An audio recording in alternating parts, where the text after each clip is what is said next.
मैत्रिणींनो, आज आपण पौष्टिक ब्रोकोली सूप पाहणार आहोत। आजारी किंवा आजारी नसलेल्यांना देखील हे सूप अतिशय चविष्ट लागते। चला तर बघूया। 1 पाव ब्रोकोली मी घेतली आहे। ब्रोकोली रफली चॉप करून घेतली आहे।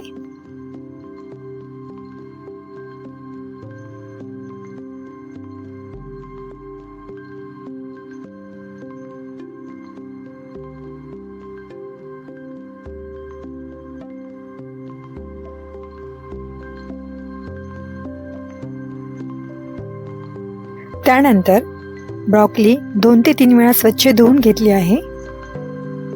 सोबतच 1 कांदा, 7 ते 8 लसूण पाकळ्या, अर्धा इंच आले, 1 टेबलस्पून जिरे, 1 हिरवी मिरची, 4 ते 5 पालकची पाने, कोथिंबीर, जिरेपूड, मिरेपूड, चवीनुसार मीठ, 8 ते 10 भिजवलेले बदाम। जाडबुडाच्या भांड्यात 1 टेबलस्पून तेल घ्यायचे आहे।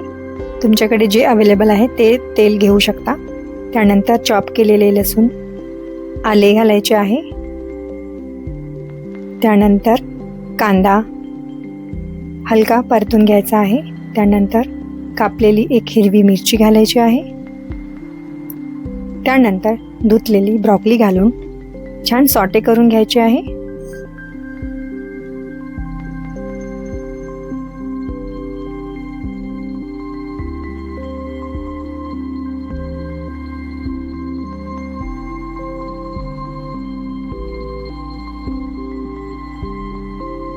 त्यानंतर मीठ घालून हलकेसे परतून घ्यायचे आहे आणि यामध्ये पाणी घालायचे आहे।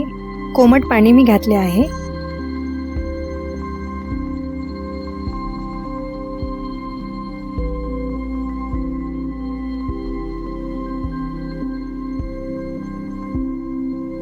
अगदी अर्ध्या मिनिटासाठी झाकून ठेवून झाकण काढायचे आहे, जेणेकरून ब्रोकोली रंग सोडणार नाही।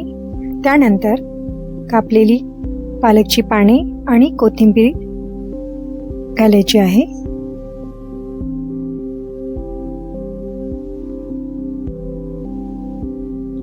भिजवलेले 8 ते 10 बदाम यामध्ये घालायचे आहे आणि 5 ते 6 मिनिटात छान उकळी येऊ द्यायची आहे। ब्रोकोली झाली की नाही ते चाकूच्या साहाय्याने पाहायचे आहे आणि गाळून घ्यायचे आहे। यानंतर उकळलेली ब्रोकोली थंड केल्यानंतर मिक्सरच्या भांड्यातून थोडेसे ब्रोकोलीचे पाणी घालून बारीक फिरवून घ्यायची आहे। जाडबुडाच्या भांड्यात अर्धा टेबलस्पून तेल घ्यायचे आहे। त्यामध्ये थोडासा कापलेला लसूण घालायचा आहे। यामध्येच ब्रोकोलीची फिरवलेली बारीक पेस्ट घालायची आहे। त्यानंतर यामध्ये ब्रोकोलीचे काढून ठेवलेले पाणी घालायचे आहे। छान एक उकळी येऊ द्यायची आहे। त्यानंतर यामध्ये 1 टेबलस्पून जिरा पावडर आणि मिरे पावडर, हवे असल्यास चवीनुसार मीठही घालायचे आहे आणि परत एकदा एक उकळी आल्यानंतर ब्रोकोलीचे अतिशय पौष्टिक सूप तयार होते। आवडत असल्यास चिली फ्लेक्स वरून घालायचे आहे। मी हिरवी मिरची घातल्यामुळे चिली फ्लेक्स वापरले नाही आहे। तसेच लसणाची फोडणी बटरमध्येही घालू शकता।